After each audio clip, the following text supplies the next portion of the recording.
con Duro de Omar. Es momento de presentar al GPS humano, a Mario Weinfeld, el mejor analista político. Lo tenemos aquí en nuestro programa, hablando de la reforma impositiva en la provincia de Buenos Aires, que fue aprobada en el día de hoy. Vamos, dale.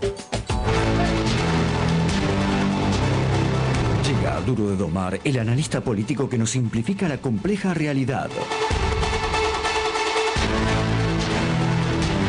El GPS periodístico que siempre nos guía por los caminos menos previsibles de la información.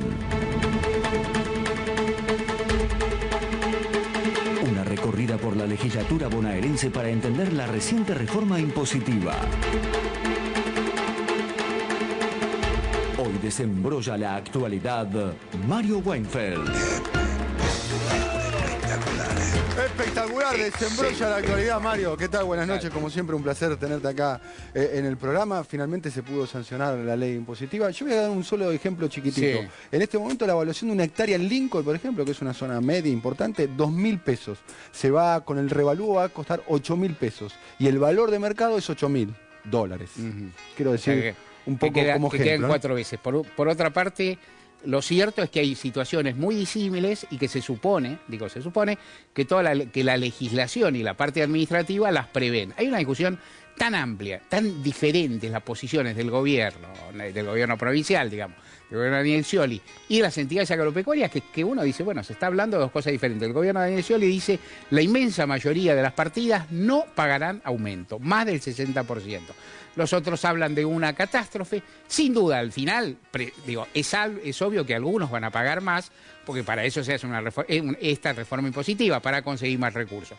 Primer dato importante, la jornada fue febril porque se tenía que votar en diputados y luego pasó al Senado en el mismo día y se terminó de aprobar. Debía volver al Senado porque había reformas. Recordemos que había media sanción del Senado, pero como hubo reforma, debió volver. En un clima muy hostil, ¿no? Sí, Daniel Scioli debió realizar lo que le pidió el gobierno nacional y que en parte también le forzaba la oposición no peronista en la provincia. Debió él hacer un revalúo, o sea, actualizar el valor base de los terrenos, de los inmuebles rurales por decreto. Lo hizo. Y en definitiva siguió un mandato del gobierno nacional, guste o no guste, por necesidad en parte, por lo que fuera. Y esto es algo que, aunque el sciolismo no lo expresa, puertas adentro le dejó una sensación de que, en definitiva, por usar términos peronistas, el gobierno nacional lo condujo un poco a Scioli, o sea, lo llevó a una solución que él intentaba buscar de otra parte, por otro lado. Pero Scioli se beneficia por la... No, va a entrar plata a la provincia, va a mejorar la situación de los municipios y también va a mejorar la situación fiscal nacional porque la mayor valuación de los inmuebles también impacta en bienes personales. En términos políticos generales me parece que hay un dato que es importante, que es, yo no sé, esta debe ser uno de los mayores enfrentamientos concretos que tiene Scioli con los ruralistas y con los poderes fácticos en general, por lo que fuera, porque el gobierno lo condujo, porque necesita la guita, por lo que fuera. Es como que la primera vez que afecta a intereses reales, llamémoslo. Scioli en general ha tenido acuerdos de gobernabilidad con la iglesia, con la policía. Y en el conflicto del campo, si bien no jugó abiertamente en contra del gobierno, se ingenió para surfear, cosa que la hace con notable ingenio. Esta vez concita y manta la bronca de los otros. El gobierno nacional mejora su posición, los municipios también, beneficiados todos. ¿Qué dicen? ¿Cómo funcionó la oposición? La oposición, el FAP, una vez producido el revalúo, el FAP le dio al oficialismo frente antiprogresista que lidera Regina, le dio el quórum necesario para participar. Los radicales estaban interesados por los intendentes, ¿no? Los radicales están interesados, los radicales se dividieron, pero en definitiva votaron todos en contra. ¿Qué votaron todos prácticamente a favor? Votaron la posibilidad de endeudamiento de la provincia, que esa es muy importante, es dinero directo, y que refleja una situación que es clara, que es las provincias, no solo la de Buenos Aires, muchas provincias, y particularmente las más grandes, están en una situación financiera complicada.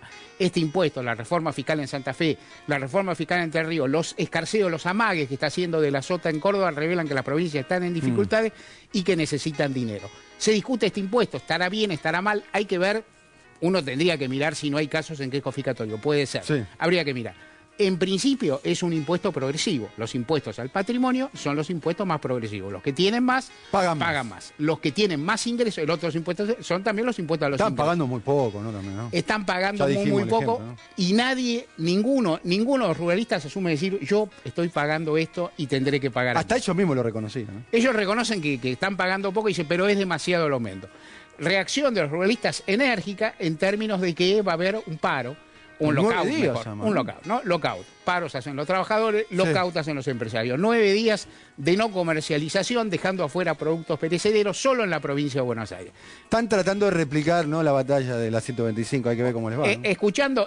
Viendo hoy y escuchando algunos cacerolazos que hubo por acá o por allá en algunos barrios porteños, no en los 100 barrios porteños, yo diría en 4, pero bueno, en algunos hubo. Barrio Norte, Belgrano, Palermo. Claro, por eso en algunos lugares yo creo que hay intención de generar un clima irrepetible, porque la historia siempre lo es, porque el gobierno está en otro nivel de legitimidad, pero que hay, por un lado, digamos, una reacción corporativa de, otra vez, de importantes actores económicos, importantes jugadores económicos tratando de legitimar al gobierno.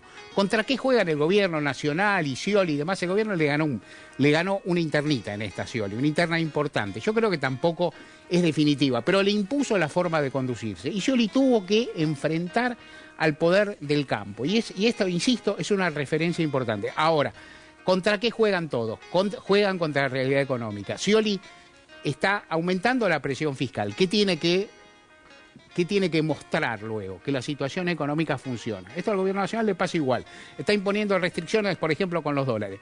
¿Cuál va a ser la cuenta de esto? Dentro de 3-4 meses, mirar si la vida cotidiana de las personas sigue más o menos igual, si la crisis no impacta, si ha mantenido los niveles de empleo, los niveles de crecimiento y demás. Va a haber que ver estos meses, los meses próximos, que incluyen el pago del aguinaldo, el consejo del salario, la llegada del aumento del mínimo no imponible a la nueva CGT el 12 de julio. Sí, ese es un factor de perturbación, digamos. Ahí hay conflicto. Frente al conflicto que tiene que mostrar el gobierno, algo que tuvo siempre, resultados económicos, los logrará o no, eso se verá. En el medio, una derecha muy, muy enfadada, muy, muy indignada, me parece muy en desproporción con la situación, tal vez indignada por la derrota de las elecciones del año pasado y el hecho de ver que el gobierno, en términos institucionales, tiene un poder altísimo y una capacidad de lograr lo que quiere. El hecho de que Scioli, en una situación muy compleja, muy trabada, con muchas dificultades, de repente pudo en un día sacar una ley muy, muy importante, revela eso, el poder institucional del Frente para la Victoria, que es un dato ineludible. Muchas gracias, Mario, como siempre muy interesante.